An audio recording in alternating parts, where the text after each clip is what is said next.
Sicknick, a Capitol Police officer who was attacked on January 6th and died the very next day, did not take silence in Trump voicing support for law enforcement. Quite the opposite. Officer Sicknick's brother, Kenneth, joins me now. Ken, thanks so much for taking the time tonight. Thank you for having me on, Joe. I wonder what your response was to hear the former president talk about law and order after attending the wake of the officer Diller. He just defies logic. It's obvious, and let me get this out there that myself, my family, we really do take Officer Diller's death to heart. We've met a lot of officers officers' families that have died in the line of duty, and it's not something to play with. However, that's exactly what Trump is doing. I realize he was invited by the family, but he's doing it for publicity, like he does everything. Like he shows up in court when he doesn't have to. Those civil trials when he was showing up, and you don't have to attend a civil trial, but he showed up just to make a scene. You were, we should note to our viewers, you were a lifelong Republican until the GOP blocked an independent commission to investigate the events of January 6th. I wonder, how do you think the former president is able to square his attempts to define himself as a law and order candidate with the events of that day and his involvement in those events? Well, he won't admit his involvement in those events. Thus, he doesn't have to put himself in that same category as holding up law and order. And every time somebody tries to hold him accountable, he skirts it. He just throws lots of money at it, and skirts whatever court cases that he's going to be involved in. I think the very first criminal case is coming up, but the other ones he's been delaying and delaying and delaying. Anybody who's been following him on his coattails goes down in flames. Rudy Giuliani, he might not even have a place to live soon. It's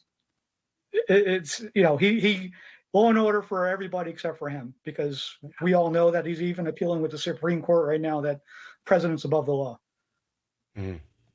One notable thing is that he's now celebrating the events of January 6th. I mean, he's talking about pardoning those who were convicted of crimes related to the January 6th insurrection. He's calling them hostages. At his rallies, he plays a recording of the January 6th defendants singing the Star-Spangled Banner.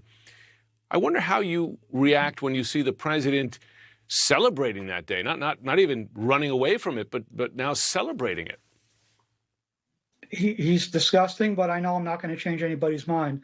By the way, the video that came out along with those people singing the national anthem, the person who picks up the phone on the president is the very same person who assaulted my brother. Really? That's amazing. The same person. Tell us about the impact of seeing that. I know that day must still weigh on you and your family. You got a picture of your brother behind you there. So how do you feel when you see that, when you see the person who attacked him celebrated in such a way? Helpless. I mean, he's Donald Trump. So, unless I have millions of dollars to go after him to do something, and I'm not going to change anybody's mind. The people that support Donald Trump, for whatever reason, aren't going to change their mind, whether we give them facts. There's one of the comedians on the Daily Show, Jordan Klepper, will routinely go to Trump rallies. And at one point he was doing interviews and he'd tell people all these bad things that President Biden was doing. And then the reporter would say, "Oh, I'm sorry, but I'm mistaken. I meant Donald Trump."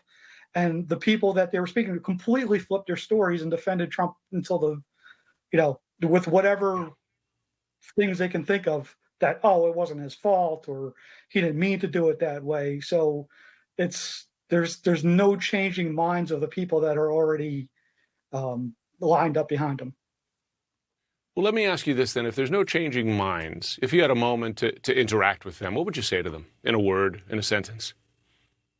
Well, I try to talk reason. I mean, that's it's being emotional doesn't help. You know, use facts, but apparently that doesn't help either because I have conversations with people that I'm friends with that are, Hmm. you know, still have doubts about what happened on January 6th, and they refuse to watch anything. Oh, I'm not going to watch the January 6th testimony because that's all rigged, or I'm not going to do this because it's all rigged.